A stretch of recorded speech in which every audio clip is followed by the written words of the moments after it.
Hi, Diane, all the way from Florida. Remember, you can mute me anytime. It's good. You're good.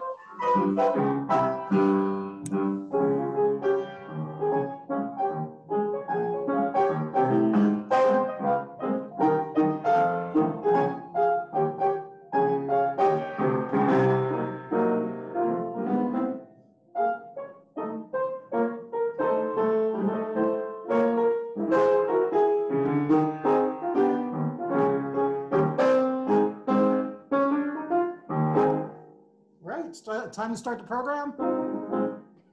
Oh, keep going unless you want to stop, Gary. You got like 2 minutes. Hello, everyone. Hi, Nick. Hi.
All right. Thanks, Gary. That was great. Thanks, Gary. Have we hit the bewitching hour? Nope. The countdown begins in 3 more minutes. Oh, okay. We're still in the previews here.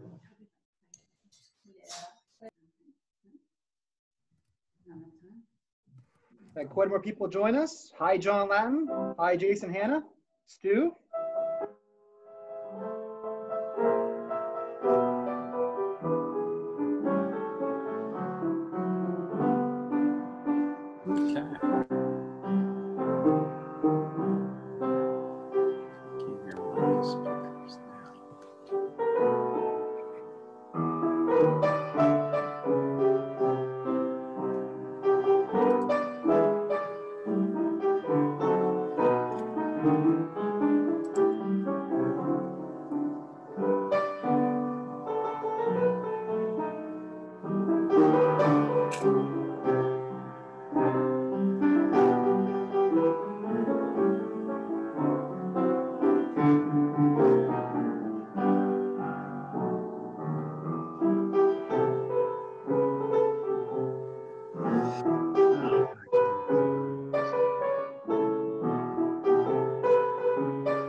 Everybody, we'll be getting started in about 3 minutes as everybody starts to log on here.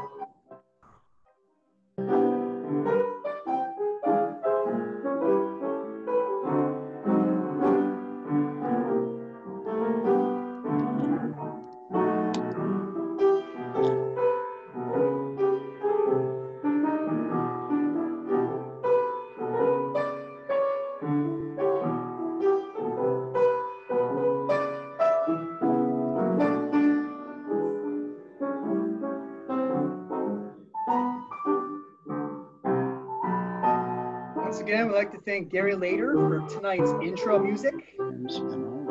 Thanks, Gary.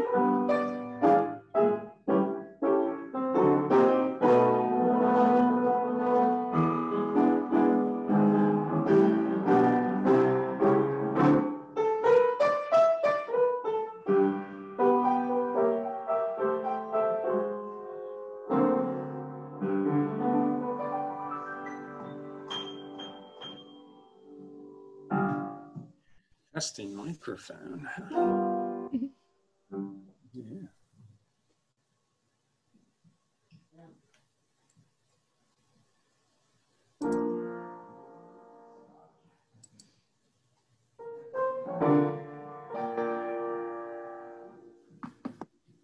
Oh, I know. I got a little seasonal music. Ready? Yeah.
All right.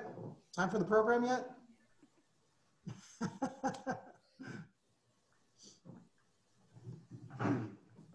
I didn't know this was a talent show too. Oh, sure. You never know what you're going to get with AIA Eastern PA. Yeah. Well, you need some brass in the band, I think. Oh, awesome.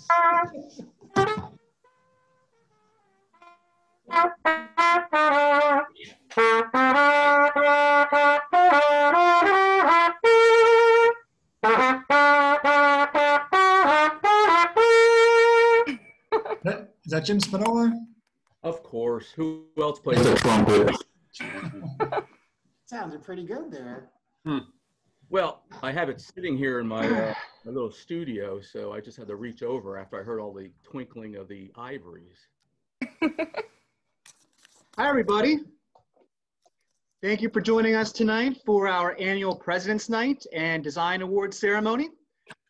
I'm Jared Bilsack, and before I introduce our 2020 chapter president, we'd like to kick off the night with a question. So, what is the title and author of the latest book you've read or are currently reading? So please message your response in the chat box to the group so we can make sure that the chat box works for tonight's trivia, which we'll talk about shortly.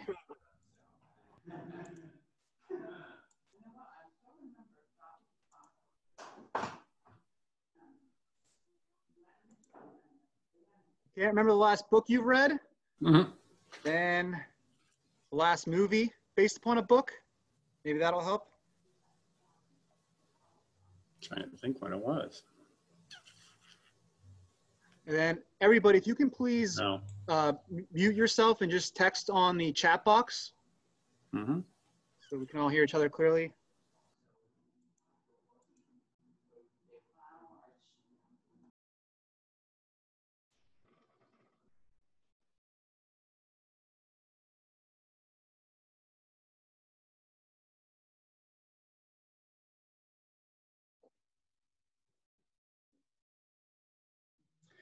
Okay.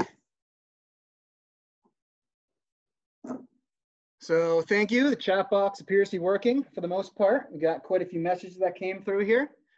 So I'd like to introduce our 2020 chapter president, Anna Sarashiga.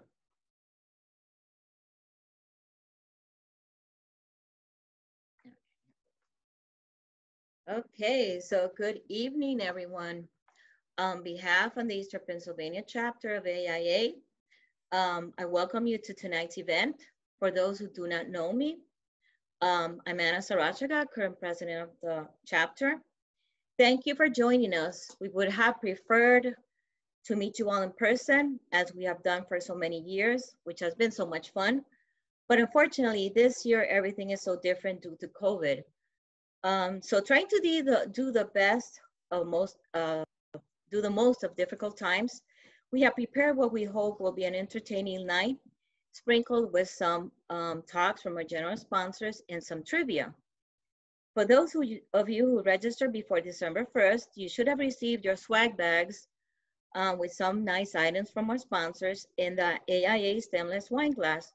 Hopefully you are enjoying some wine from the comfort of your home.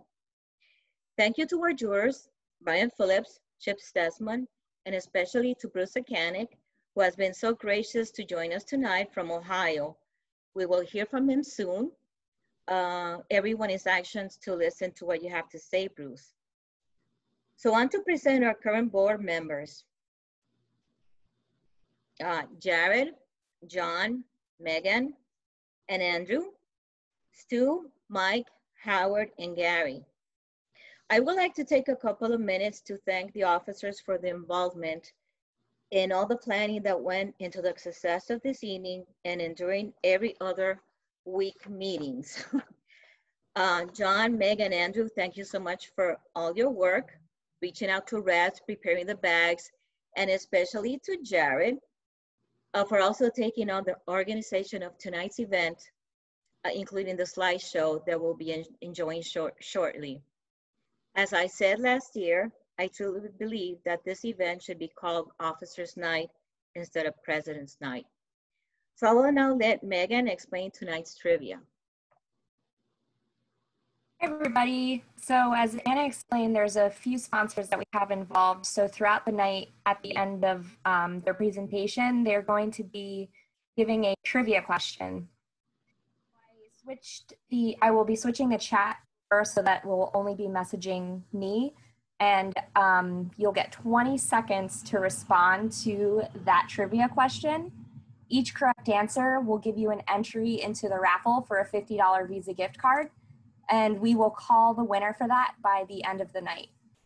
If you have any questions, just feel free to send a chat in the chat box, and I should be able to help you with that. So now I'm going to turn it over to Gary later for our in memoriam for David Schaeferman.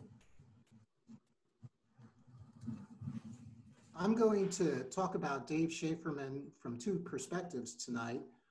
First, from Fred Bonzels, his partner, who is currently covering from COVID, and he's doing fine, and he sends his regards to you all. And here's what he writes. I knew Davey probably better than anyone in our chapter, having him as a partner for some 31 years and an additional 7 years as an employee.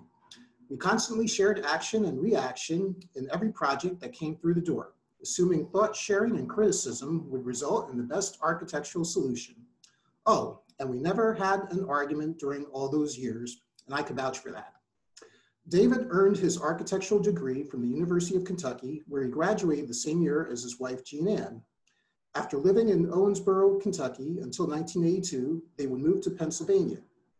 David found a position at Bonsall Associates Architects and then became a partner in 1987, forming the firm of Bonsall Schaeferman Architects and Space Planners. David always had a love for basketball and faithfully ran the annual office March Madness pool, keeping up-to-date scores and always rooting for Kentucky with great enthusiasm. His spare time was spent attending to duties at the College Hill Presbyterian Church in Easton, and with his son and daughter, and now 4 grandchildren, he is missed. And now I just wrote a little something to share my own perspective of having had the honor and privilege of working for him for well, it was a number of years, but of course it went by way too quick. Fred Bonsall called Dave Schaeferman an architect's architect, and I could see why. David had that combination of being analytical and technical while also being a great designer. David was also the one who liked to study a building's design with chipboard models.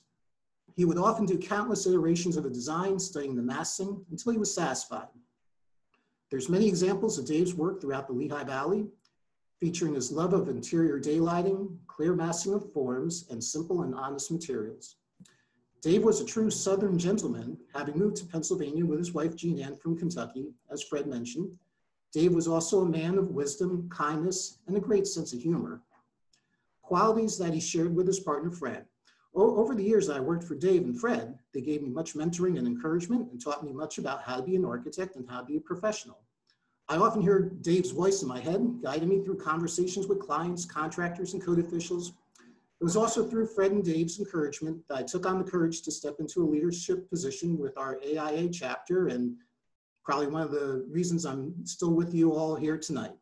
Both Fred and Dave are past chapter presidents too. They really loved their involvement with AIA and our chapter. So I'd like to turn things over to Chris Neal now, who is going to talk a little bit about Ben Walbert.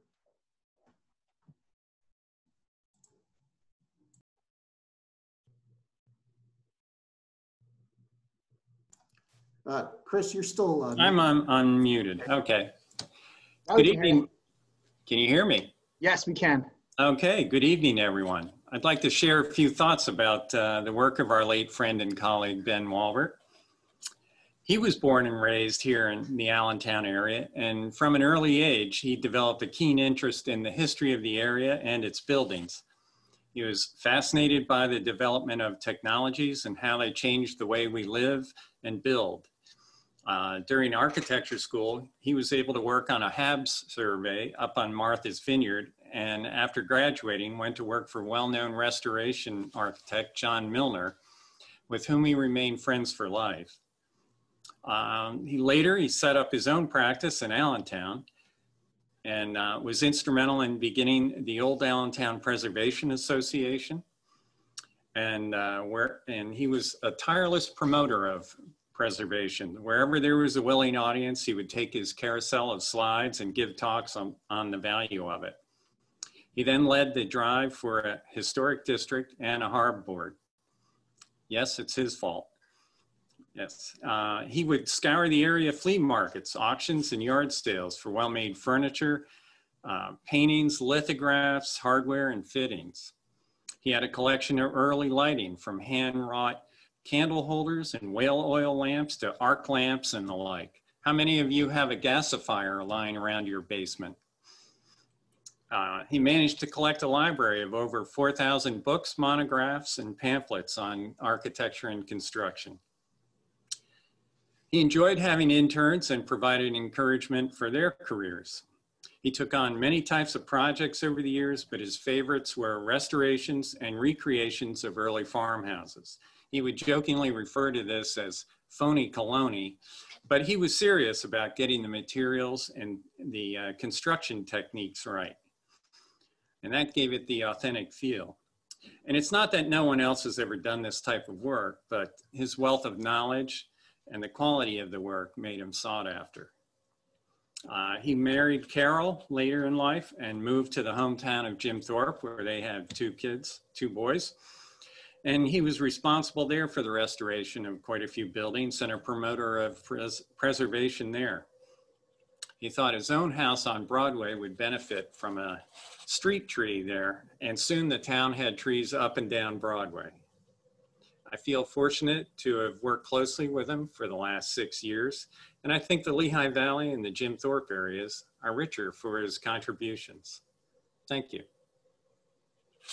Thank you, Chris. Thank you, Gary. Sounds like it will definitely be missed. So I'd like to introduce Michael Kraling of ATAS International, Inc. to speak a bit about ATAS. Well, good evening, everyone. As I said, my name is Mike with ATAS. Just wanted to thank everyone in the beginning for all their continued support over the years. We've done a lot of great projects throughout the Lehigh Valley and here in Eastern Pennsylvania. We're showing here on the slide just some of the basic things that we do. Everyone knows us for roofing and siding. There's been a big uptick in the last couple of years for metal wall panels. And we've been lucky enough to help with, have our material used in design for quite a few different projects. But some of the things that are coming out that are new for ATAS, the big one, we brought on 6 new colors. They're a matte finish to add to the color palette. We've got 4 new wood grain painted finishes. For the last couple of years, we've had a lot of luck with our wood grain laminates. We're actually discontinuing them, and we came up with a better product where it's a PVDF painted wood grain finish, and it's also available with an embossing, wood grain embossing to give it that hand cut wood look. So it's something that we can use even more to go against companies like Longboard with any of the exterior metal. So please contact us for samples, or actually for more information. It's so new, I don't even think we have samples yet. And then the next one, on the next slide, you'll see we're just showing some of the interior stuff. We've been lucky enough to do a lot of interior work, and that brought us to our next big announcement, I guess you'd say. We hired somebody in the interior market that's familiar with acoustics. So we're proudly going after the interior acoustical metal ceiling market. This is just showing some interior stuff, like I said, which is what got us started. But now we're going to be involved. We've always had the linear ceilings. Now we're going to have, and they just put it on our website for some of it. We got other stuff that just came out to the printer today. We're going to have a torsion spring system, lift and shift, cloud liners, metal panel lay-in systems. So we're getting involved with all the acoustics. We've got all the testing completed using the sound text to get a 0.7 NRC. With the CFAP, we can get a 1.0 NRC. So like I said, we're really getting involved with this market. Even for our Opaline, we've had that for years. And now we actually have a carrier system for our Opaline system to basically replicate the whole Hunter Douglas 150C, except now we'll have it in 4, 6, or 8 inches for the planks instead of just the 6 inches. So like I said, we're doing the micro perf, and it's very exciting getting into the acoustical market. We actually have a new lunch and learn just for acoustics, so we can do presentations and for any of that. So please look at the website, contact me if there's any questions or you need any samples, and we can help in any way designing, hopefully for the future, doing some interior acoustical metal work. Thank you. Before we jump into the first trivia question, I just want to send a reminder to send your answers in the chat window. They'll go directly to me. And then in addition, ATAS has provided an extra prize that they are going to give away to the first person who answers their trivia question correctly. So you have 20 seconds and send that to me in the chat window. I'm going to change the slide in 3, 2, 1. Okay, when choosing acoustical ceiling and wall panels, an important property to keep in mind is the product's NRC value. What does NRC stand for? A, noise raising calculation, B, noise reduction coefficient, or C, not really calculated.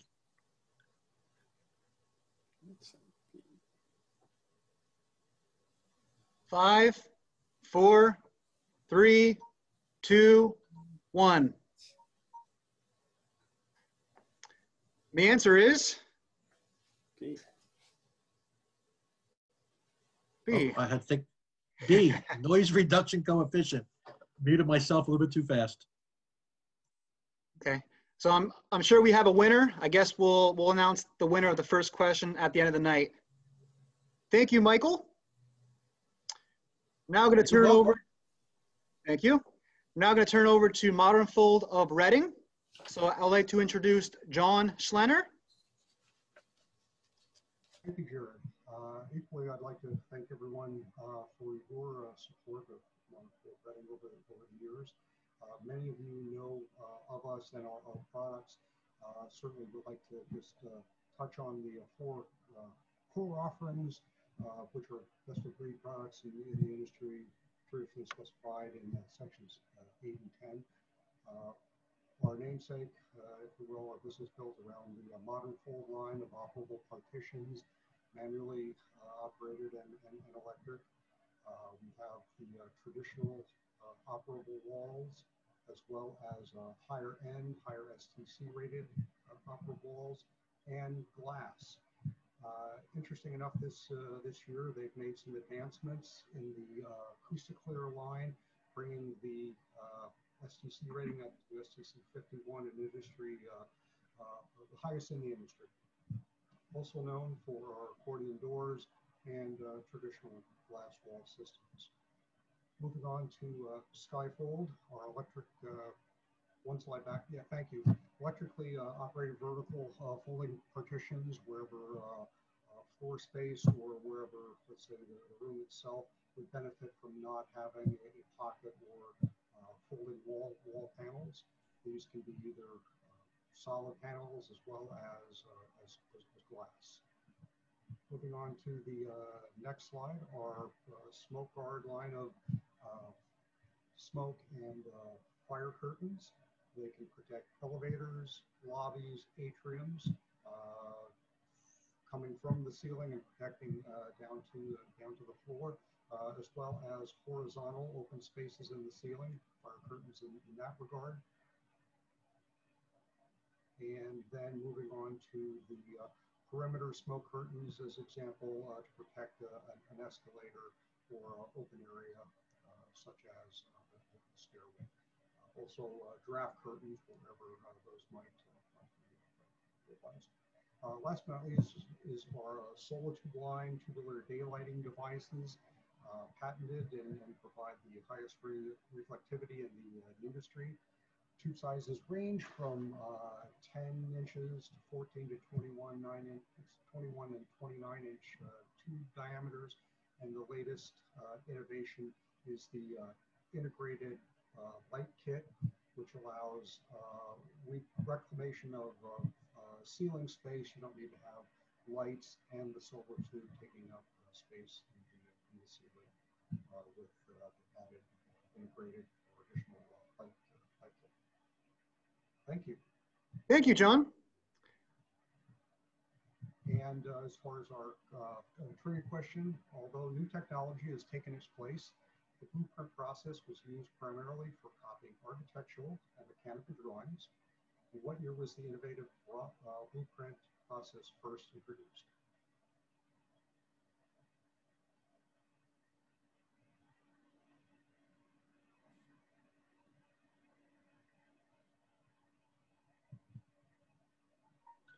Three, two, one. The answer is, what's the answer, John? Correct answer is D, introduced in 1842 by Sir John Herschel. Blueprints revolutionized the way we copy and share architectural drawings back then. Thank you. Thank you, John. On behalf of Modern Fold of Reading. Now I'm going to turn it over to our treasurer, John Carson, to speak about our events this past year. Good evening, everybody. Well, 2020 was certainly an interesting year for our chapter as well as our entire community. We started our year with our traditional joint meeting with CSI. And this year was a presentation by Greg Marks at Barry Eisen Associates talking about forensic engineering and everything you need to know about a building having a bad day. In February, we had another joint event with CSI as well, and we got to take some of our frustrations out over at Skeggy's in Easton and practiced our axe throwing skills. That was a great event that I'm sure will probably be repeated in the future. So if you get the opportunity, please make sure you attend that one if it comes back around again. In March, we spent a little bit of time at the Dow showroom talking about porcelain tile. And then the world stopped and we all had to figure out how to work from home. And this wonderful community that we have of architects and engineers and contractors and vendors, we figured it out. And by July, we were feeling like we still needed to see each other's faces. So we tried for our kickball game, but we didn't think that was going to happen. So we replaced it with a trivia night. I'm sure we're going to see that event come back around again, and we're going to see whether AIA or CSI can be the smarter attendee. We took a little bit of time off at the end of the summer, and our fall lecture series this year was with Brian Phillips, talking about In the Margins. October, we spent some time with Kim Smith from Knoll, talking about the thriving holistic workplace that we are all reevaluating as we move and find new ways to work. Thank you, John. We would now like to take a few seconds here to acknowledge our new members this year. So thanks for joining, everybody. Hope to see you get involved. And we have three newly licensed architects. So we'd like to congratulate Chris, Paul, and Eric.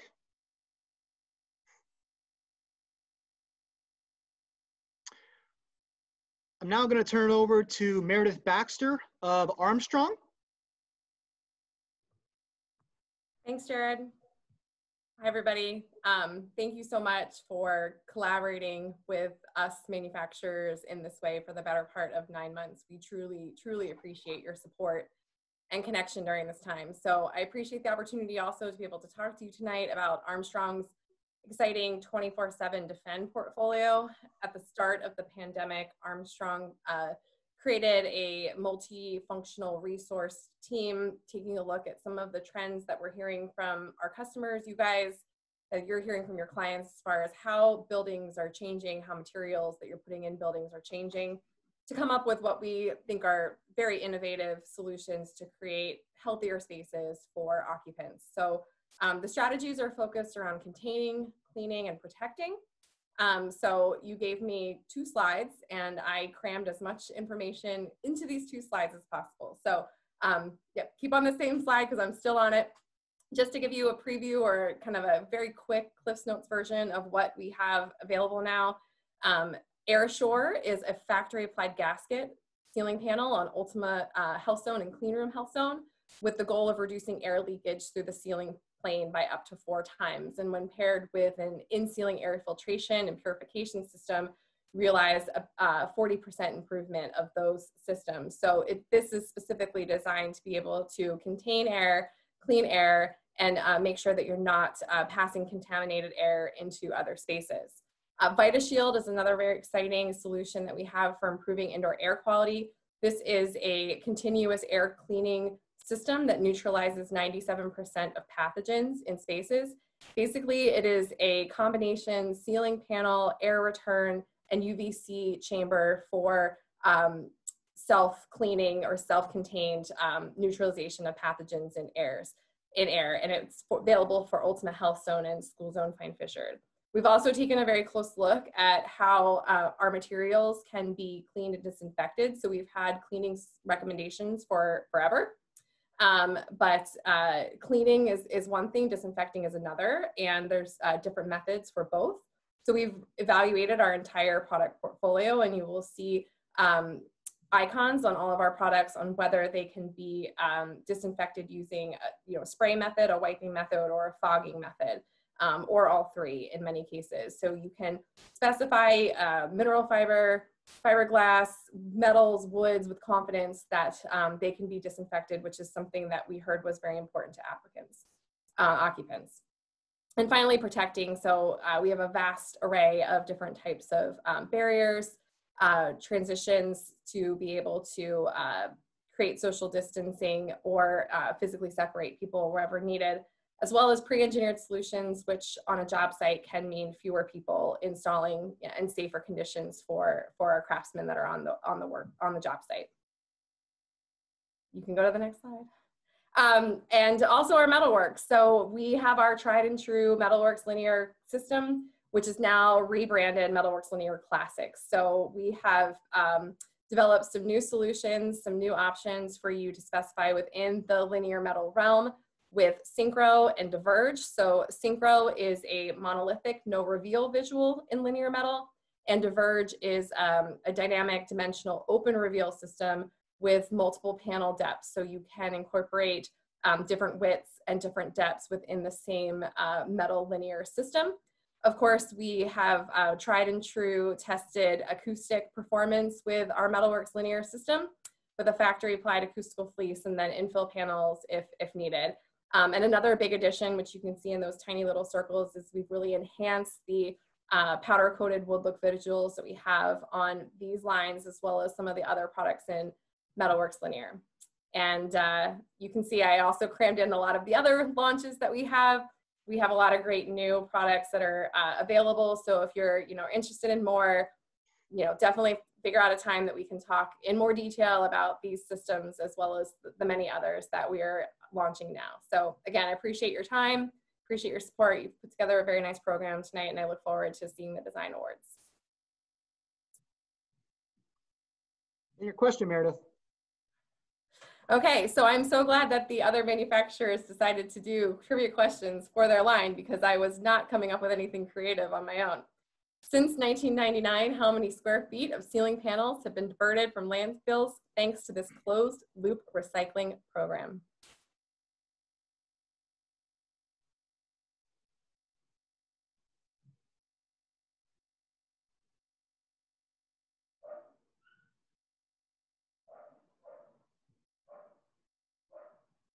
Four, three, two, one. The answer is 200 million square feet, the equivalent of 100 tons of construction waste being deposited in landfills, or 1 million tons of virgin raw materials. Great. Thanks, Meredith. Jeopardy. Yep. Thank you, guys. Merry Christmas. Happy holidays. Happy New Year. You too. Thank you. And Armstrong, of course. I would now like to introduce Jason Bertocchi, Performance Roofing Associates. Well, good evening, everyone. This is Jason Bertocchi with Performance Roofing Associates. I am the architectural representative for our group in Eastern Pennsylvania. We are the proud representatives of Johns Manville Commercial Roofing Products, which include thermosets like EPDM, as well as thermoplastics, including TPO and PVC. We also have modifieds and SBS and APP and built-up roofing products. We are also the representative of Georgia Pacific Densdeck gypsum board that would be used as a substrate board, cover board applications. We are the representative of Metal Era Engineered Roofing Solutions, and that would be rainwear, fascia products in New Jersey. We also represent SafePro rooftop railing and safety protection around roof hatches and units. So if you're in need of a product for perimeter safety, please look into the SafePro product. It's got several solutions available for you. And we are also a proud representative of the Englert commercial standing seam products, as well as the architectural standing seam products and other wall panel products through Englert. Tell you a little bit about who Performance is and the services that we provide. We service all of Pennsylvania, New Jersey, and Delaware. And our technical support is based around the design professional. We provide tapered insulation design, as well as on-site and field studies to make sure that we're helping the designer properly divert water to those drains, scuppers, and gutters. We know that ponding water is always a problem associated with low slope roofing leaks. And we want to help you out there in the field and in the design room to make sure that that tapered insulation does its job with getting that water off the roof sufficiently. We also help with specification review, and we provide details. So if you're in need of a specification with any of those roofing products I discussed, I would be happy to sit down with you virtually or on the roof and go over the best options for your owner in terms of the roof system type and the longevity of that roof system. We also provide product literature and samples. So if submittals are coming into you as a designer, it's likely to be coming from our office if it is a Johns Manville commercial roof. And we also provide accredited lunch and learns. So if you're interested in learning more about commercial roofing insulation, different types of membranes and their best use, please feel free to reach out to me. I'd be happy to set up a virtual lunch and learn. And these are AIA accredited learning events. And we could set something up sometime in the near future. We were giving plant tours, and that was something I was really excited about for this year.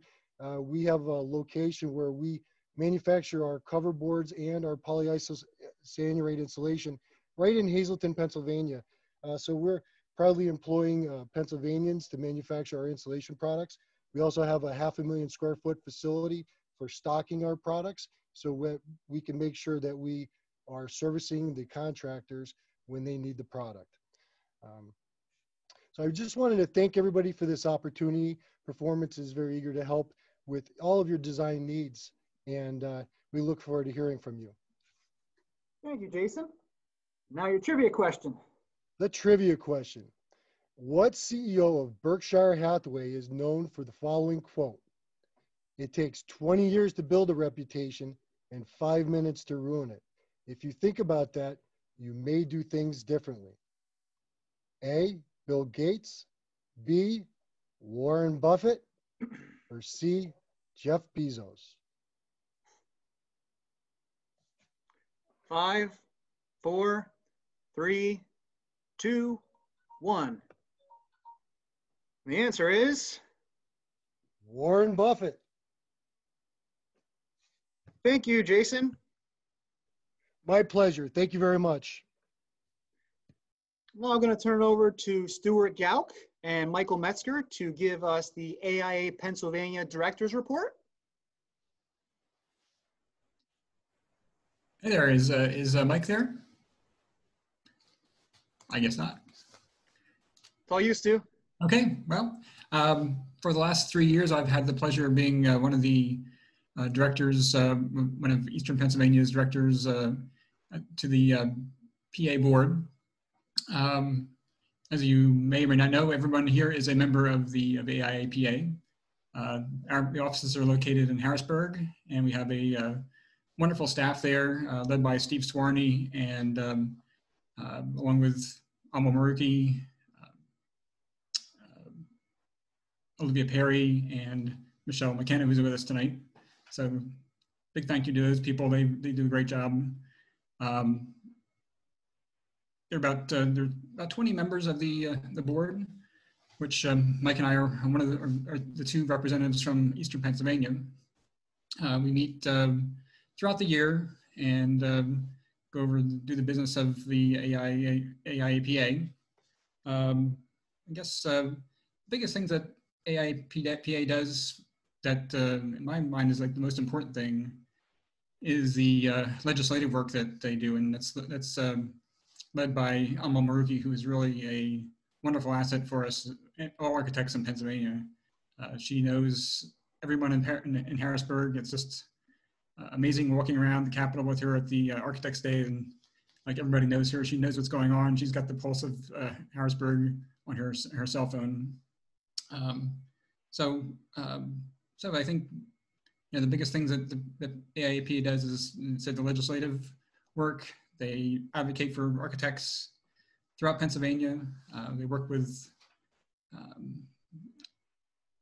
most recently, like right now we're dealing with the new 2018 code. That's something that they always have their pulse of what's going on in Harrisburg in our best interests. This is going to be my final time as the final event as a director. I'm not going to be continuing on for another 3 years. I think Mike Metzger will be doing that. We have a wonderful volunteer who's going to come forward to take care of that for us in the next 3 years. We'll introduce him when we do the election of officers. So, thanks a lot.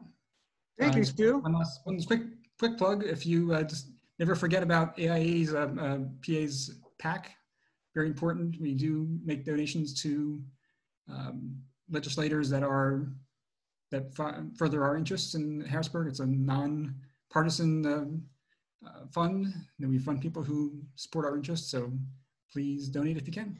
Thanks. Thanks, Stu. I just wanted to point out that Michelle and Amal are on this call, so you can probably see their smiling faces. So they're the ones making things happen in Harrisburg. So just another shout out to them. So now I'd like to turn it over to Megan and Andrew to give us our Associate Director's report. Hi again. I am Megan. I'm the Regional Associate Director for AIA Pennsylvania. So I serve on the National Associates Committee as part of this role. And I just wanted to give you a little bit of information of some of the initiatives that we have been working on this past year. This is a 2-year term, so I was the RAD last year, and I will continue on for next year as well. So we have been working on representation of the NAC and associate members on the Resolution 18.7 implementation, the Regions Task Force. So the AIA has been studying the regional structure, so we just want to make sure that there is representation of the NAC throughout that. We've also been making sure that there is NAC representation on the Strategic Council. So there are a few members that are associate members or NAC representatives that are involved on that level. And we have also been focusing on issues from JEDI, climate change and sustainability. As we know, that was a big push of the AIA this year. Partnership with NOMA, mentorship, and also advocacy. So I was actually a part of the advocacy committee. So we were working on how we can better provide the opportunity for associate members to advocate on behalf of themselves and also issues that they are passionate about. Andrew and I, who will be speaking next, we also serve on the AIA PA Emerging Professionals Committee, which supports EP leadership and development, advocating for the profession and networking throughout Pennsylvania. So I'll turn that over to Andrew so that he can give you some information on what we've been doing with the EPIC committee. Hey guys, I'm Andrew Mitchell. I'm the Associate Director for Eastern PA. So my role on the board is to advocate for our associate members and associate members' needs, whether they are on a licensure path or whether they are non-traditional member. So some of the things that we've been doing, at least on the EPIC committee, include, we did some digital happy hours at the beginning of COVID. The first one we did actually talked about how firms were adapting to COVID. Megan, Henry, and Sylvia from MKSD were on that happy hour as board member or as panelists.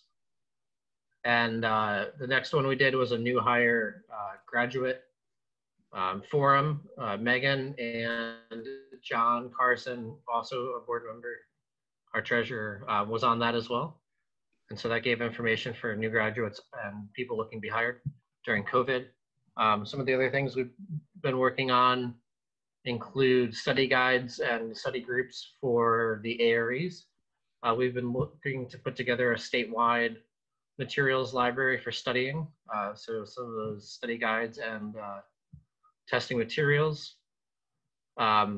We have done a virtual school visit with Penn State, talking about the AXP process. We gave away the Paula Maines Award for ARE testing. So that's essentially 3 tests that the award winner got for free, paid for by the Paula Maines grant.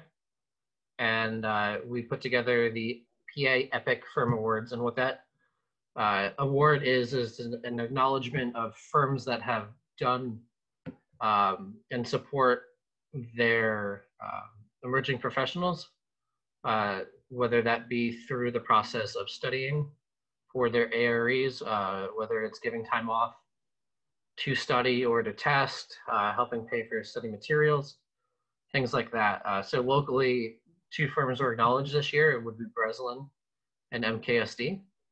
And so those are just some of the things that we've been working on.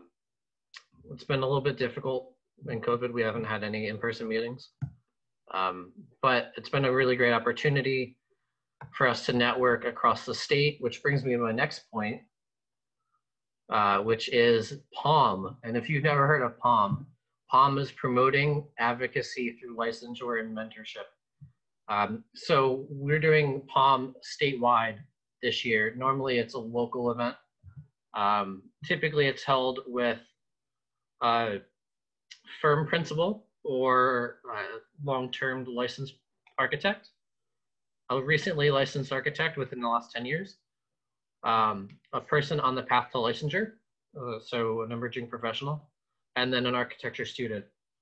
Those 4 people meet 3 times, and it's an opportunity to network and to discuss anything really at that point. But we're looking for anybody that's interested in participating. If you are interested, you can go ahead and message me or Megan, and we can get you signed up here. I'm just kidding, Megan put the link in there, so it'd be great. Let me know if you're interested. I'll be more than glad to give you more information. Thanks, Jared. Thanks, Andrew. And before I introduce Joy, I just want to acknowledge that Olivia Perry is also on this call. I know I gave a shout out to Michelle McKenna and Amal Maruki, but we didn't forget about you, Olivia. So all your work is appreciated as well for all that you do at the state level. So thank you, Olivia, Michelle, and Amal. And Steve. So now I'm going to turn it over to Joy Cohen to give us our 2021 Student Scholarship Update. Thank you, Jared. Before I go into a little summary, I just want to mention that I work with Joe Biondo. He and I work the scholarship committee together, and it's been a great relationship for a few years, so we've been doing it together. For several years, AIA Eastern Pennsylvania has been offering scholarships to architectural students from our chapter boundaries that attend accredited architectural schools. The scholarships are funded by member donations, proceeds from sponsored chapter meetings, and a matching grant from AIA Foundation, which is done through a yearly application process. Our chapter offers 2 $1,000 scholarships to either 1 or 2 students. The number of applicants varies from year to year, and there's often a small number of applicants. This year, however, which covers the school year 2020 through 2021, we did not have any applicants at all. Next year, for the 21 to 22 school year, the AIA Foundation is starting a matching grant program for students in community college and technical schools in architecture programs. Our chapter is interested in offering those scholarships to community college students, hopefully starting for that 2021 to 22 school year. Locally, we have 3 architecture-related programs at community college or technical schools. Northampton Community College has a 2-year Associates in Applied Science degree in architecture. Lehigh Community College has a 2-year Associates in Applied Science degree in drafting and design. Carbon County Technical Institute has a drafting and design program. And Reading Community College does not appear currently to have an associate's degree related to architecture.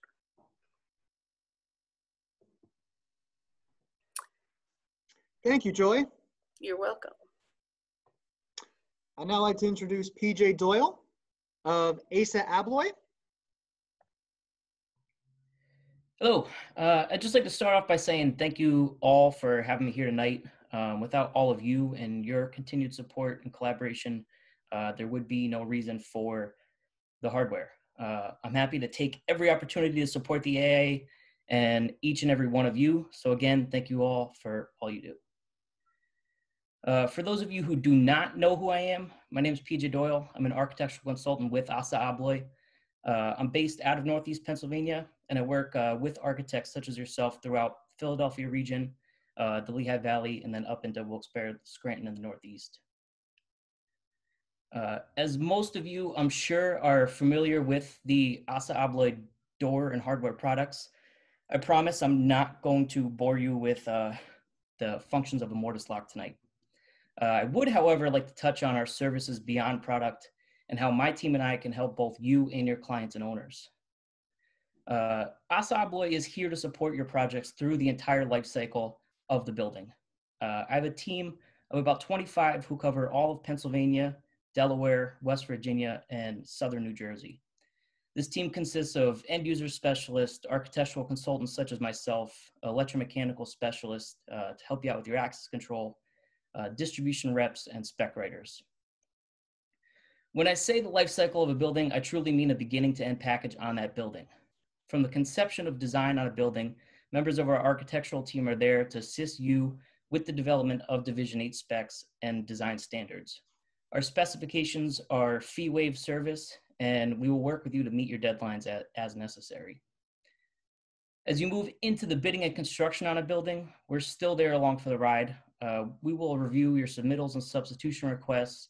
Our distribution team works hand in hand with your GCs and your distributors as your products are being purchased and ordered to ensure that everything goes as smooth as possible and on a good timeline for your building. Once you do hand over your building, I have a whole team of end user specialists who will continue to keep up with your owners to assist with any services and questions or any issues with those products that may come up within your building. Next slide, please. Go back. Is there one more? Oh, it's on. There you go. Sorry. Opening Studio is our unique spec writing software and plugin that integrates directly with Revit and now ArchiCAD. So whether you're in Revit or ArchiCAD or not, we write all of our specs in Opening Studio. With that, Opening Studio allows you to manage and control spec data, develop firm-specific door families, visualize openings, and track all spec changes. When we deliver specs back to you, you'll receive all the product cut sheets in your spec, and you'll have the opportunity to pull parameters back into your model, such as set numbers, directly into your door schedules. For those of you who do use Opening Studio on a regular basis with me, you can vouch for its value. If you would like a more in-depth conversation on that Opening Studio or any of our products or services, I'm here. I'm happy to help. We do virtual lunch and learns now, and I'll be happy to help you in any way I can. Again, thank you for your time and all that you guys do. ASA Abloy is here to assist all of you, and I look forward to working with you soon. Thank you. Thank you, So PJ. Thank you. So the question is, what softwares does Opening Studio integrate with?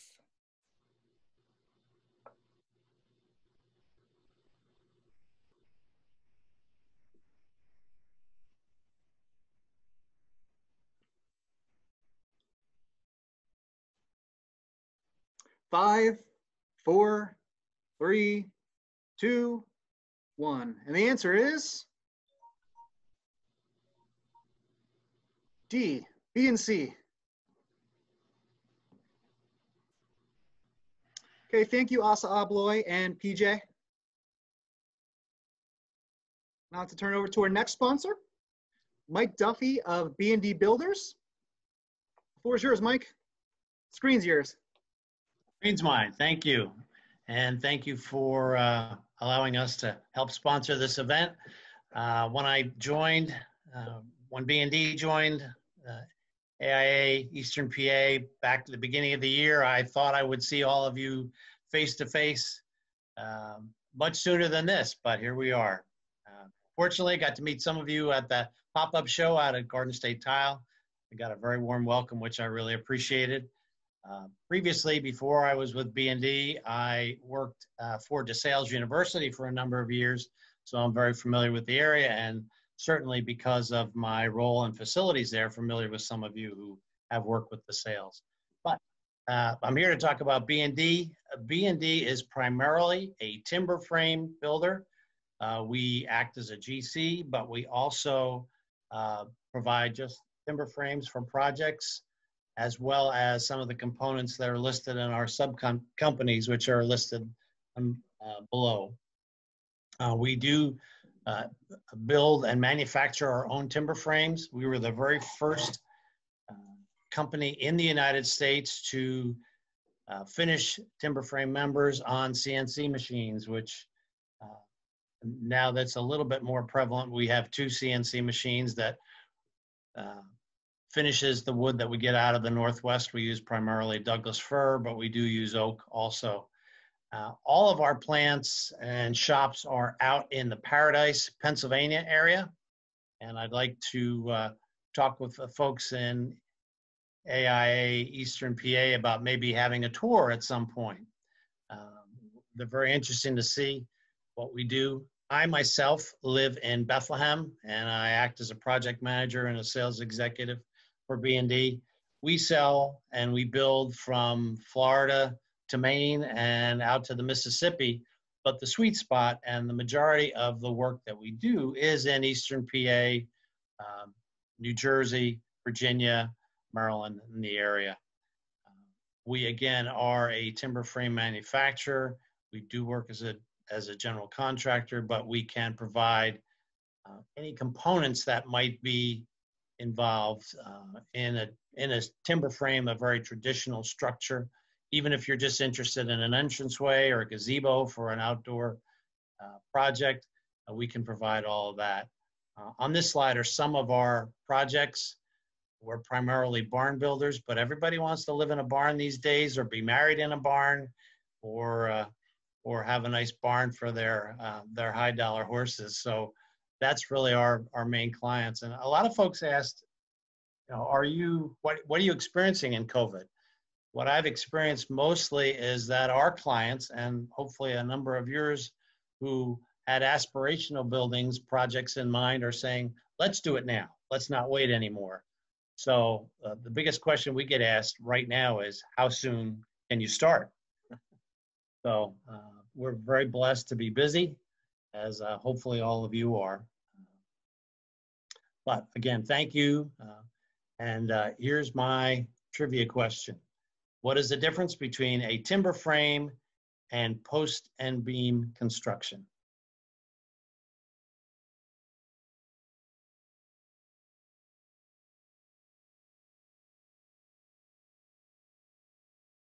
Five, 4, 3, 2, 1. And the answer is B. Timber frame is generally using mortise and tenon joinery, and post and beam usually uses metal mechanical attachments to attach the lumber. So we are true timber framers. All of our timber frame work is done, as I said, on CNC machines and then hand finished. great. Thanks, Mike. All right, thank you. So before we move on to the next slide, if you guys have not already dug through your swag bag, just wanted to point out that there is an AIA wine glass in there. Perfect opportunity to fill it up tonight. So I'm not sure how many already started using it. Just wanted to throw that out there and make sure that you guys saw that in there, along with all the other goodies. So it is a Thursday night.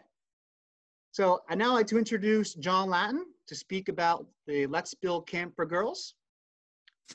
Thank you very much, Jared. How's everyone doing tonight? Thank you to the AIA for inviting me to talk about Let's Build. Hopefully you've heard about it, but Let's Build Construction Camp for Girls was started in 2016 during a meeting between some of the CSI board members and Kristen Fallon from ABC, Associated Builders and Contractors. It's been a really strong industry collaboration between CSI, ABC, the ACE Mentor Program, and the AIA. And its purpose is to address workforce shortages in the AEC industry. The mission of Let's Build Construction Camp is to ignite the spark within young women to explore the built environment through architecture, engineering, and construction-related careers. Our unique construction camp puts the power in. She's taking her time. Surprisingly, it's not my daughter talking. Our unique construction camp puts the power into their hands by constructing physical structures in a team environment while also exploring complementary career opportunities through field trips, games, and interactive discussions. The nature of the camp organically teaches essential life skills, lessons on leadership, communication, confidence, and problem solving to complement the technical training. So we really focused on creating the camp just for the girls because it builds a safe environment for the ladies to experience the construction trades through hands-on learning and building.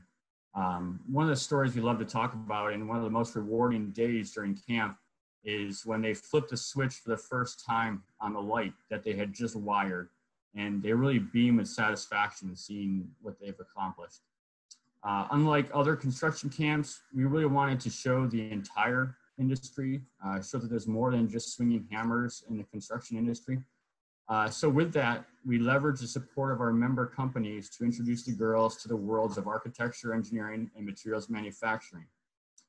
Some of the highlights over the last couple of years have included field trips to ATAS in Glengarry, where we've seen building materials manufactured. We've gone to Victaulic to learn about their innovations in virtual design.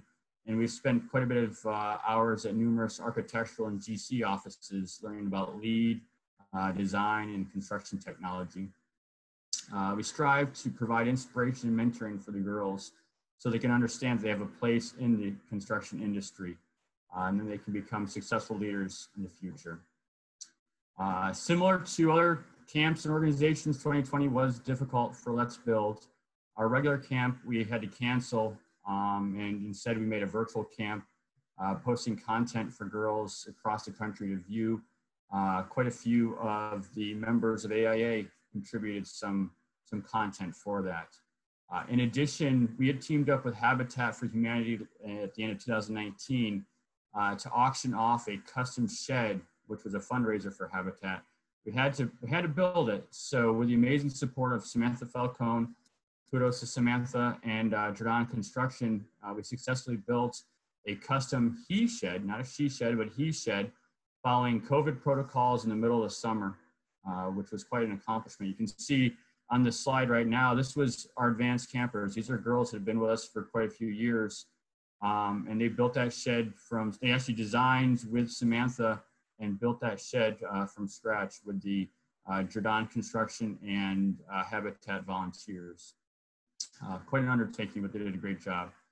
We want to thank you to the AIA for your financial contributions over the years, as well as your support of your member firms, including Barry Isaac, Breslin Architects, Howard Culp Architects, MKSD, Spillman Farmer, SCF Architecture, and the Architectural Studio, as well as some other architectural firms who are not members. The camp is free to the girls, so we remove any social barriers, and it's completely underwritten by our generous industry partners with financial and in-kind donations. Some of the sponsors that are AIA allied members include ATAS. ATAS has been a huge sponsor. Jordan Construction, Whiting Turner, Sherwin-Williams, Key Resin Company, Del Tile, and PA 811. And then last thing is the future. What's going to come up for us in the future? It is bright. We have teamed up with the CSI Foundation to develop a pilot program so we can offer this to other chapters across the country who may be interested in replicating it. And in 2021, we'll be celebrating our 5th camp. So if you're looking for a way to get involved, or you have a daughter or a granddaughter who may be interested, please contact me and let me know. So thank you again for letting us talk, and have a wonderful holiday. Thanks, John. You can just stay on the call for a few more minutes at least. Okay, so on to special recognitions. So this year, when we started planning tonight's event, one person came to mind right away for special recognition. He's not an architect or an online member, but he is a friend and a partner of AIA who has helped to make our chapter better and stronger by teaming up with us or teaming against us, as in the 2019 kickball game, for which we still need a rematch. So John Latin, we are very lucky to have you with CSI as a partner and a friend of ours. So I hope this was a surprise for you. You are our a special recognition. This is your certificate of appreciation for you. And we just heard him talk, so everybody understands why, you know, definitely. Thank you very much. That was definitely unexpected and very. Okay. John, a physical version of this certificate will be delivered to you. Exactly.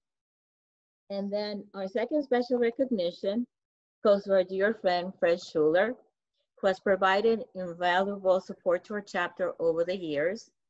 Fred, we are sad for us that you're retiring, but so happy for you. Congrats on this new phase of your life. And we hope that you will enjoy it, and please don't be a stranger. So again, the certificate appreciation will be sent to you, okay? Anna, thank you very much. Appreciate it, really do. So now you understand why. Please, Fred, be on the call with us tonight. Okay. So really, again, thank you so much. Appreciate it. Yeah, thank you. So now we will hear from Jason Hanna from Whiting Turner Contracting. Jason? Thank you very much, and good evening, everybody. I'm Jason Hanna. Thank you very much for the opportunity to tell you a little bit about Whiting Turner. We're a 111-year-old construction management firm. We were founded in 1909 on the principles of integrity, excellence, experience, and leadership. We have about 50 locations across the U.S. With our headquarters in Baltimore. As you can see, we're pretty densely concentrated up and down the East Coast, and a number of offices in the Southwest and in California. Something we're really proud of is the fact that we've had 3 presidents in our 111-year history. It's really given us consistent leadership and consistent vision for growth and for continuous improvement throughout the years we've been in business. We work in multiple delivery methods, from general contracting to CM agency work, but really, we thrive in the CM at risk arrangement with our involvement in pre-construction, and working in the early phases of the project, or even the integrated project delivery method, which has started to become a little more popular in the last several years.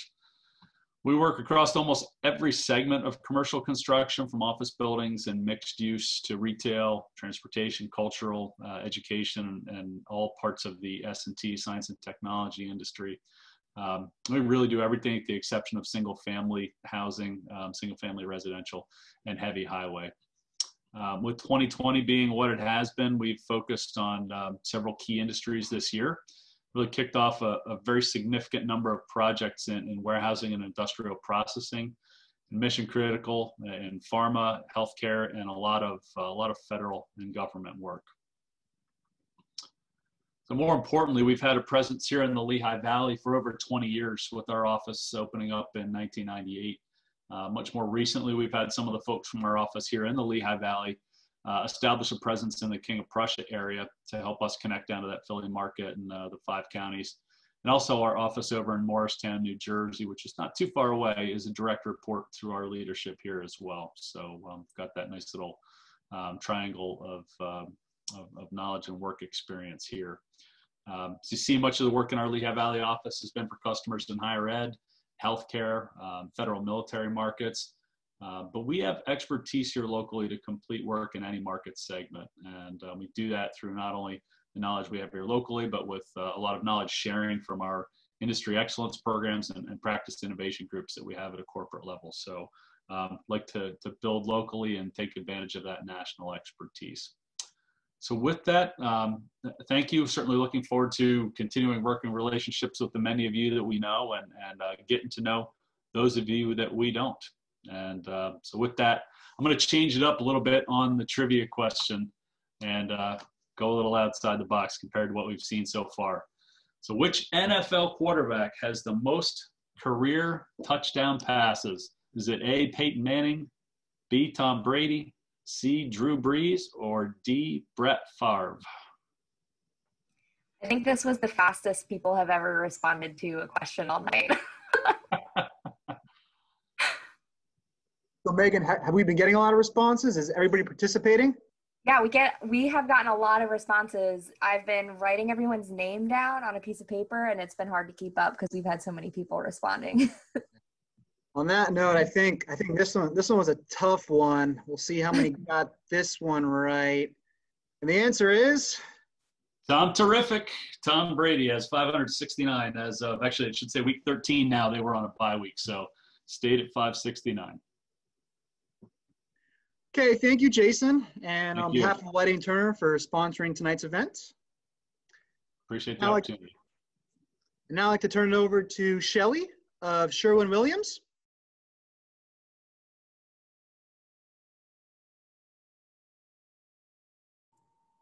Hey there, everyone. Happy holidays. I was muted, had to do that a second time. So what do you think of when you hear Sherwin-Williams? Anyone? Is it paint? Colors? Colors, paint. But we are so much more than paint. In fact, we've got you covered from roof to slab and everything in between. I got more on the slide. Roof to slab, ceiling to floor, and everything in between. In fact, if you look at all of these sections, we have products that will fit into all of these sections for your projects. Now, I highlighted just a few of them, and that's really because you may not be familiar with these lines. First of all, our intumescent products, we have 2- and 3-hour rated water-based intumescent coatings for interior and exterior. And this is, I'll say fairly new, probably came into our line about 5 years ago when we acquired a company from Europe. So we have that line, and it's under the Firetex label. And then along with our terrazzo and resinous flooring. And that always traded under the name of General Polymers, also owned by Sherwin-Williams. That was acquired back in 2000. And what's really great about the resinous flooring line is we have 7 systems that meet LEED v4, and not just for VOC content, but for emissions. So we have all of the required documentation for the those 7 systems, along with, I was just given a notification last month, I guess, there are 12 additional products that meet LEED 4. So anyone doing a project like that, or doing a LEED project and you need credits for the resinous flooring line, or even your terrazzo, we have the materials that you need, and we have all of the documentation to go with it. So with that, I'd just like to say thank you for inviting me tonight. It's been a while since I've seen a lot of you folks. I see the names on the participants list. Hopefully you will turn on your cameras at least once before we all hang up. I don't know what it is. Is everyone afraid to show their backgrounds, their homes? I have a Christmas tree in my background, and it's an upside down tree. You can't really see it until I turn the lights up, but I just figured it was appropriate for this wacky 2020 year. My tree is upside down. So with that, let's move on to my trivia question.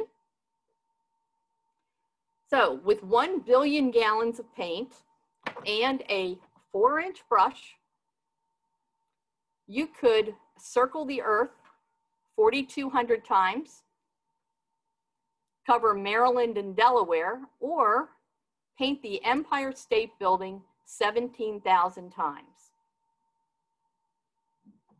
And the answer is tick tock, tick tock, tick tock. 5, 4, 3, 2, 1. Cover Maryland and Delaware. I wonder if anyone got that right. Really? 1 billion gallons of paint. Few people that got it right. That is a lot of paint.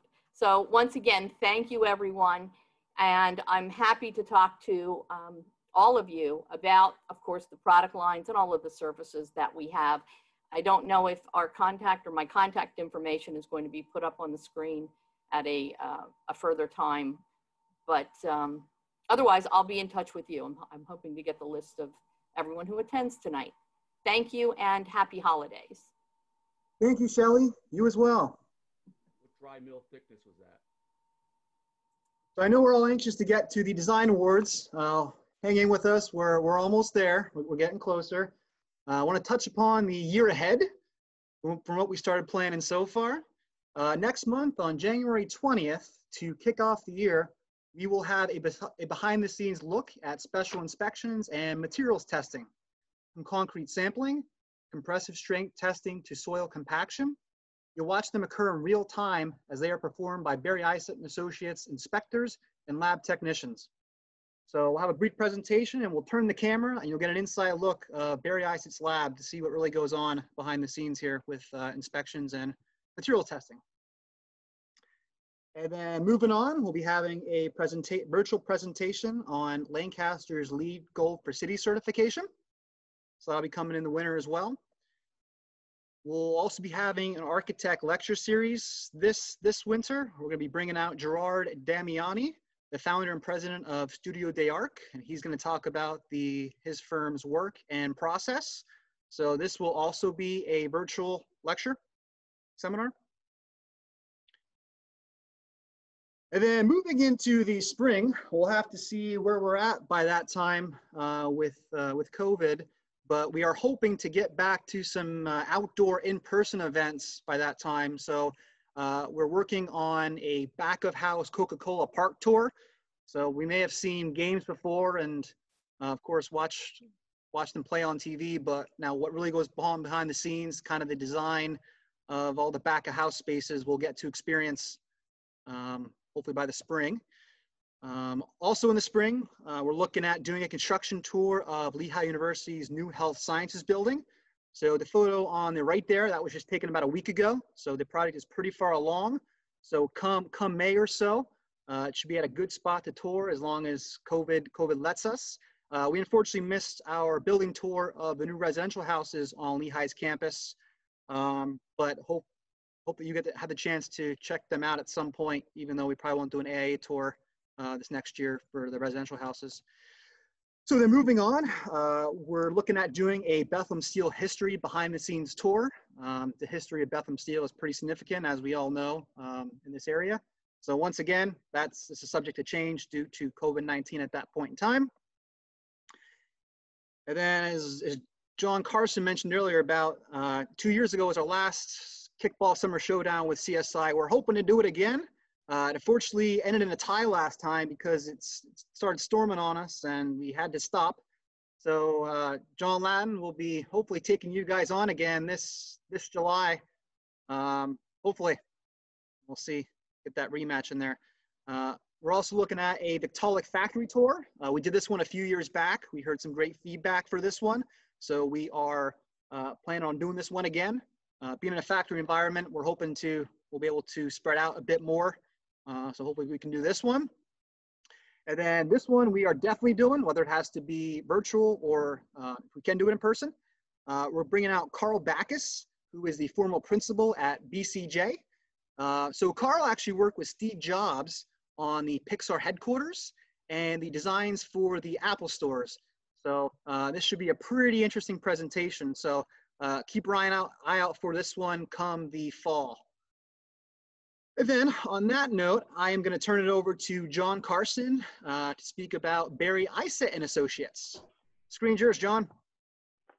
Thanks, Jared. Hi again, everybody.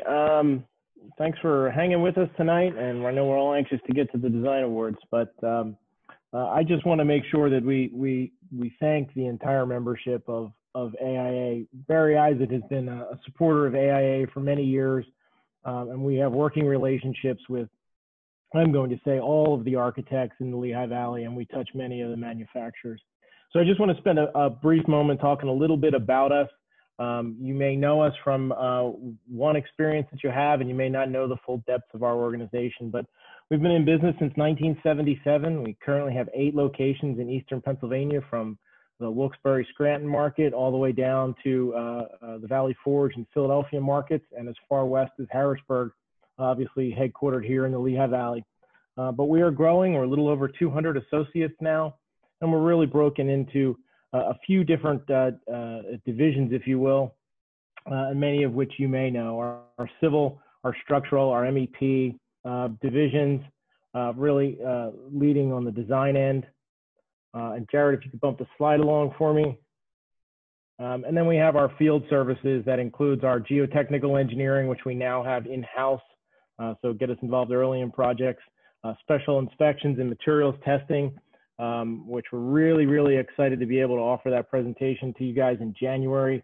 I'm going to guess that most folks have rarely seen the test done, let alone gotten into the lab to see how it works. It'd be great if we could do it live, but I think it's going to be in person, but I think it's going to be an exciting presentation to be able to see what's going on.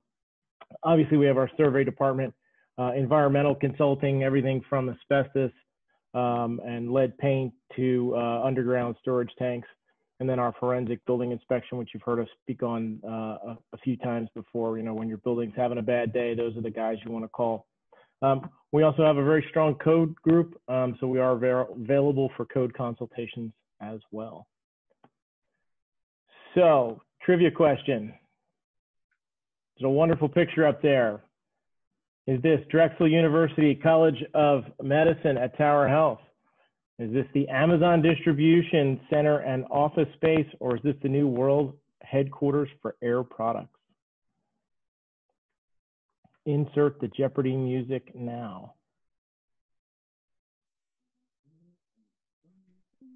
Where's Gary? Piano Gary? I'm just kidding, Gary. Yes, we need Piano Gary.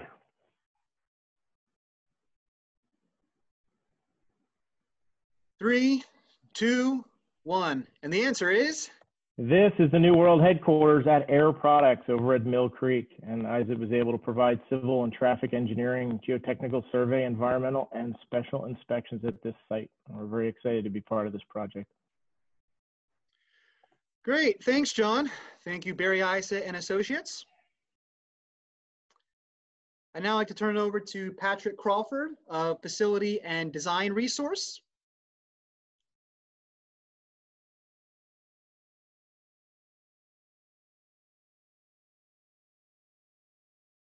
Patrick, the screen is yours.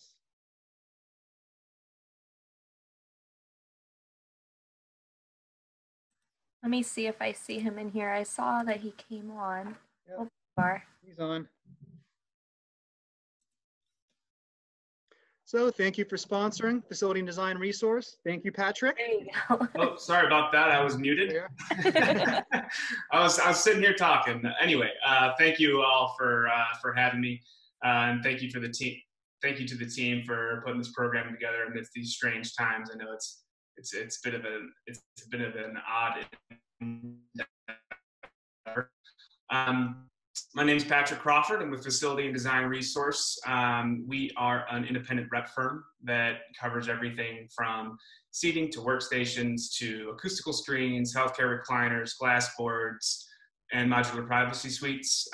We represent a bunch of different leading manufacturers specialized in commercial, educational, and healthcare environments. Our goal is to simplify the design and specification process with our interior design, facility management, and distribution partners. We've been in business for just under 18 years. We've got free salespeople on the street, including myself. I cover from Philly up through northeastern Pennsylvania, all the way up through Scranton. And we have 2 additional salespeople that cover out west, out through Harrisburg, and then one other guy over in Jersey, and he covers Philadelphia as well. Whether we're providing specification assistance, quote, design support, or simply returning a phone call, we're always here to help.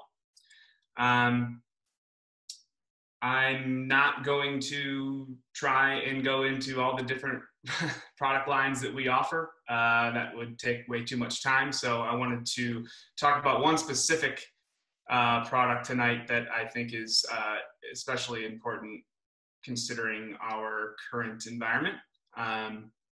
Now, as you can all imagine, more than ever, our organizations are in need of solutions that help effectively increase the safety of the workplace.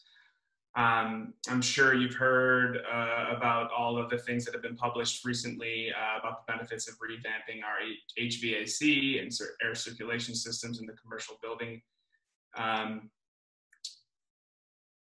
The Clean Zones product offers that in a little bit different way and a little bit more cost-effective solution. Basically what they do is they create a physical barrier to separate workers while cleaning the air of each individual workspace.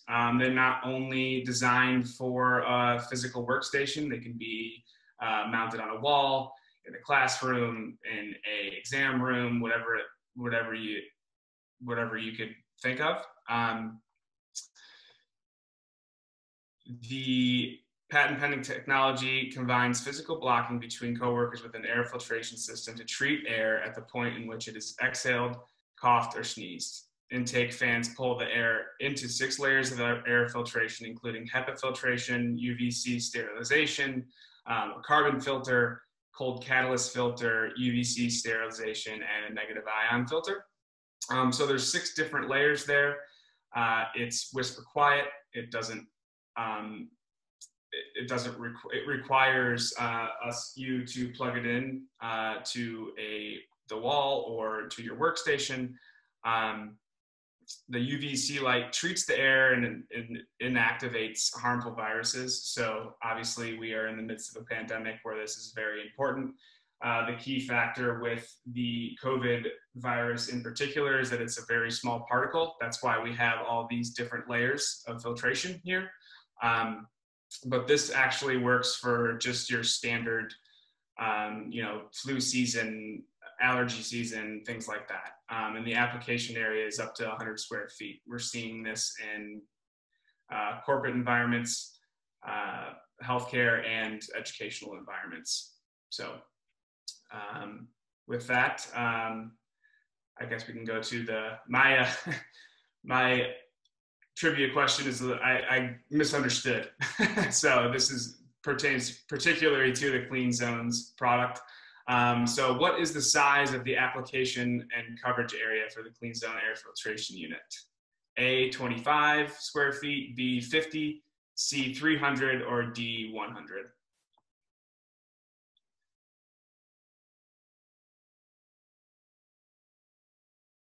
Five, 4, 3, 2, 1. And the correct answer is D, 100. Great. Well, thank you all for the support, and I look forward to working with you all soon. Thanks, Patrick. So hang in there, guys. We are almost there. We're just getting to the design awards shortly. I'd like to turn it over to Stuart Gaub to cover the election of officers.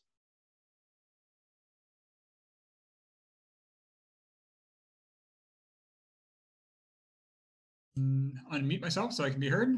One of our things we have to do at the end of the year is elect our new officers for next year. I think I first like to just say that I have been really impressed by the work that our current board members have done. This whole COVID thing has made it much more difficult to do what they have to do, and this I think this event itself is just a testament to the work that they've done to make this a successful year for AIA Eastern Pennsylvania. So a little while ago, we had put out a request for nominations for the officers. This year, we have Jared Belsack will be moving up to the president position from his current president-elect position. Megan Henry will be moving to the president-elect position. John Carson will remain as the treasurer. We also have a secretary position, which is currently open. So if anybody would want to get involved with the AIA, this would be a great opportunity to do that. The secretary position is not real tough to do, but it's good to get involved and find out what's happening with the group. We have our associate director will be Andrew Mitchell. Mike Metzger is going to be returning as one of the state reps. And we have a new person who has come forward, William Kraft, to be the other state representative. Thank him for doing that. And also Howard Quaintance and Gary Later are going to stick around as directors at large. And Anna gets to the pleasure of moving on to being a past president and we thank her for doing such a good job this year. So this time, I just wanted to open the floor to any other nominations we'd have for any of the positions.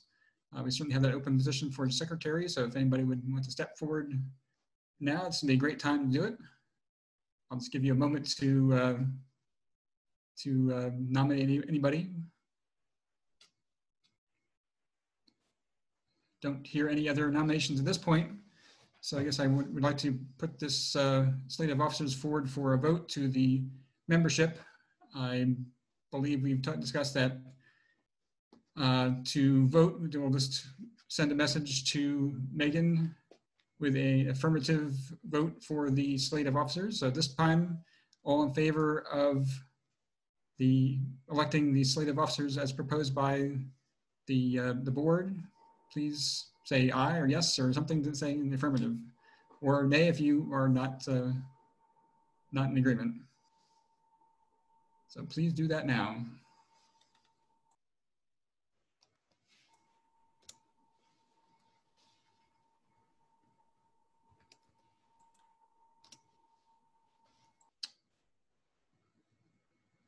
So I'm not sure, are we getting responses there, Megan?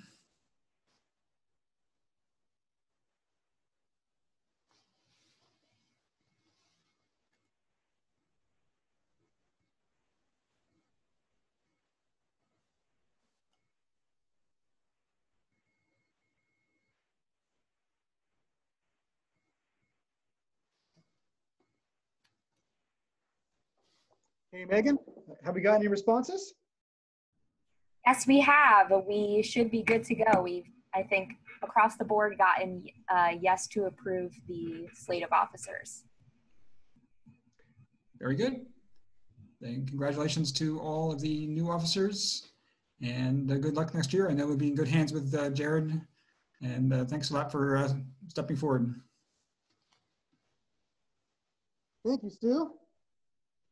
So just one last reminder, here's an opportunity to fill your new glass if you haven't tried it out yet. We're just about to the design awards, but right before that, we'd just like to acknowledge all of our sponsors one last time. So thank you, Tanner Furniture. Thank you, Jordan Construction, Acoustic Distinctions, Facility and Design Resource, Surface Construction Company, Commercial Roofing Solutions. Thank you, Sherwin-Williams, ISIT and Associates, Diversified Lighting Solutions, Asa Abloy, Whiting Turner, B&D Builders, and Performance Roofing Associates. Would also like to thank ATAS International Inc., Modern Fold of Reading, and Armstrong. Now, guys, we are finally there. Hopefully we didn't lose anybody. Hopefully everybody's still awake. I know these days, 8 o'clock with quarantine is getting a little late for some people, but hey, I'm gonna turn it over to our president, Anna Sarashiga. We're still president, but now you're the president after this, Jared. Okay, so the 2020 Eastern Pennsylvania Jurors were Brian Phillips from ISA Architects in Philadelphia, Chip Desmond from Pittsburgh, and Bruce Sakanic from Warren, Ohio, who is with us tonight and will do the Design Awards presentation. Since this is a virtual event, the actual award certificates will be mailed or hand-delivered to each recipient. So Bruce, would you like to take over? Absolutely, Anna. I appreciate it. Thank you so much. It's so nice to see you. Likewise, likewise. I think we met, what was that, in Las Vegas? Last year, yeah. Yes. Yeah, and times when you could get together with people, right? So, right, exactly. Yeah. So, well, the jury members would first of all like to thank you, Anna, as well as AIA Eastern Pennsylvania for reaching out to us and allowing us to serve as jurors. We really enjoyed the opportunity to review the submissions for the chapter this year.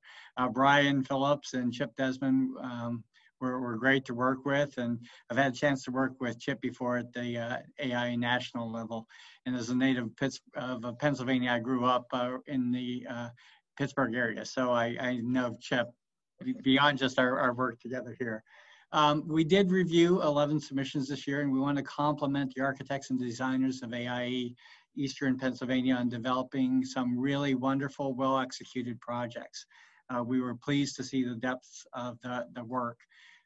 Before I get started, I do want to comment a little bit about juries. This past year, on several different occasions, I've had the chance to sit down with Larry Scarpa and Stephen Hall as part of our Northeast Ohio Fellows Program, and we talked about design awards. And one of the things that both of them commented on was basically simple advice: if you don't win, try again. Each jury is different each year, and never give up. So what isn't recognized today as a design award winner is something that could be recognized next year as an award of excellence winner. So that is my starting comments. So yes, the drum roll. Very good. Our first project. This is a citation award.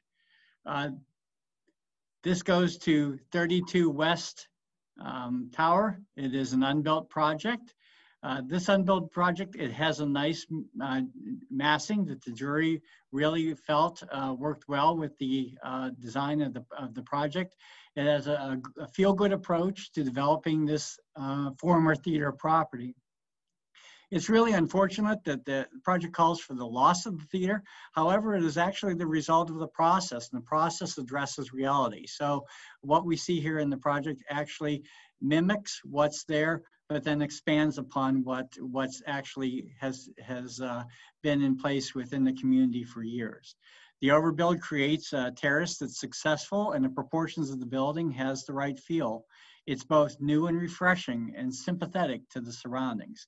If built, we believe this project will bring greater vitality to the area.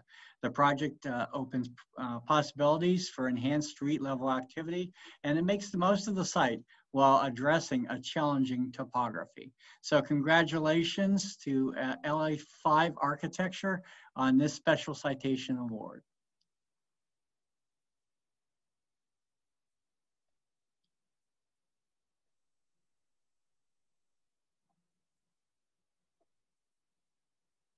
The next project is an award of merit. This is for Spillman Farmer Architects for Tower 6. This building is one that the entire jury felt had been designed with careful consideration within the context of the existing downtown. The use of materials was very well done, and the variety of the glazing products produce a structure that is visually appealing, but yet flexible. The glazing pattern and the materials address the scale and context of each street that it fronted. The simple plan was not overdone, and the building took advantage of what the adjacent structures had to offer. It is nicely scaled. The finishes used complement the work of the interior finishes used complement the work of the exterior and provided a great accent. The design maximizes the use of natural light on a very tight site. So congratulations again to Spillman Farmer Architects on Tower 6.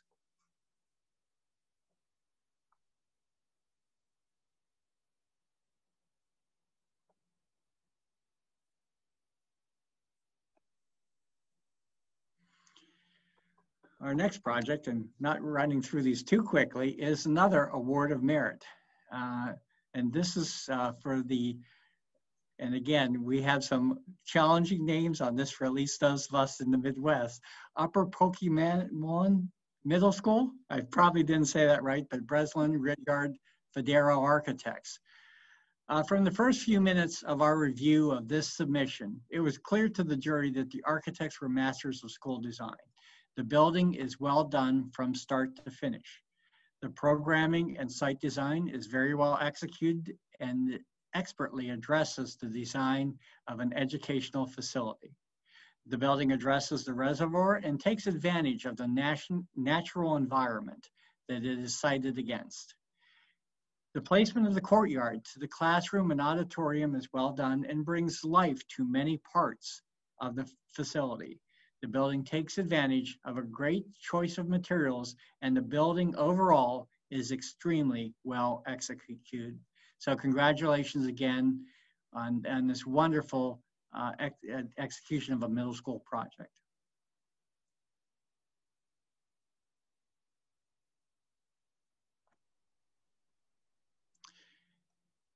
Our next project is an award of merit as well. This is the Bryn Ampton Student Center for Spillman Farmer Architects again. The Student Center is very well executed design, and the reaction of the jury was extremely positive. The building has a lot of nice moments that come together to create a great environment on the campus. The detailing is exceptional and appears to meet the programmatic needs of the owner in every way. The building has a welcoming interior, and the approach was clean and thoughtful. The building creates an environment that brings together the entire campus community. Congratulations again on this award of merit.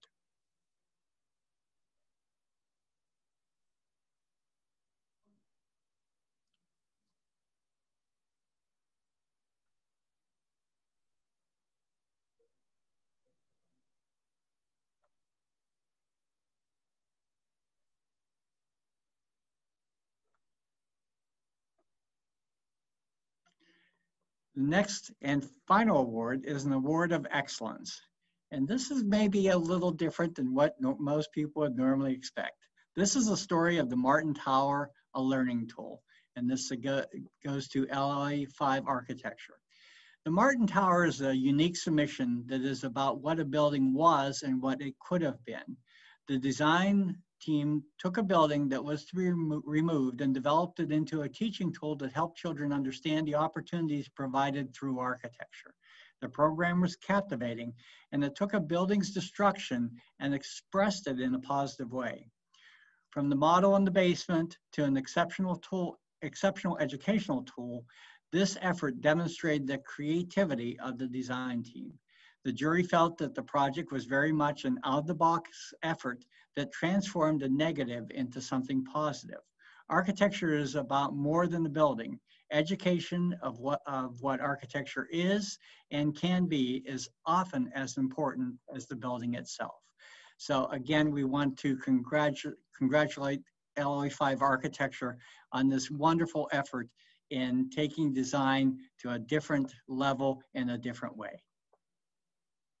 And Anna, those are our 5 winners for this year for the AIA Eastern Pennsylvania Design Awards. Thank you, Bruce. I hope you had fun helping us with this. I think you did. Oh, very much. This was an enjoyable process. Thank you. Yeah, I don't remember. I can't remember if I asked you if you could, because we're putting out a winter kiosk, and one of the articles that we want to include is the award winners. So yes. We would love to, maybe you could write it for us or have your notes. I'd be more than happy to write something for you. I'm making you work too much, right? No. I don't think you're going to answer my calls anymore. No, well, it's always great. Thank you so much for having Chip and Brian and I as part of this effort. Thank you so much for your help and for doing this for us. And congratulations to all the award winners, LO 5, Spillman Farmer, and President Rudyard Federo. As a reminder, the actual certificates will be mailed or hopefully hand-delivered to each one of you. Thank you again to the 3 jurors, especially Bruce, for being with us.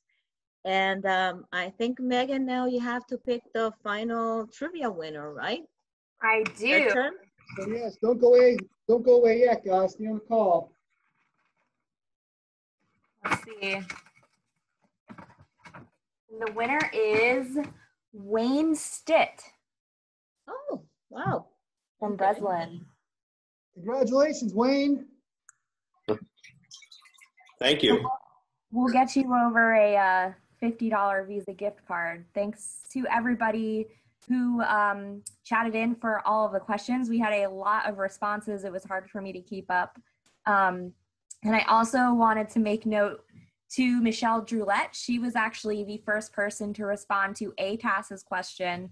So I will get her connected with ATAS to get the prize from them for being the first correct answer.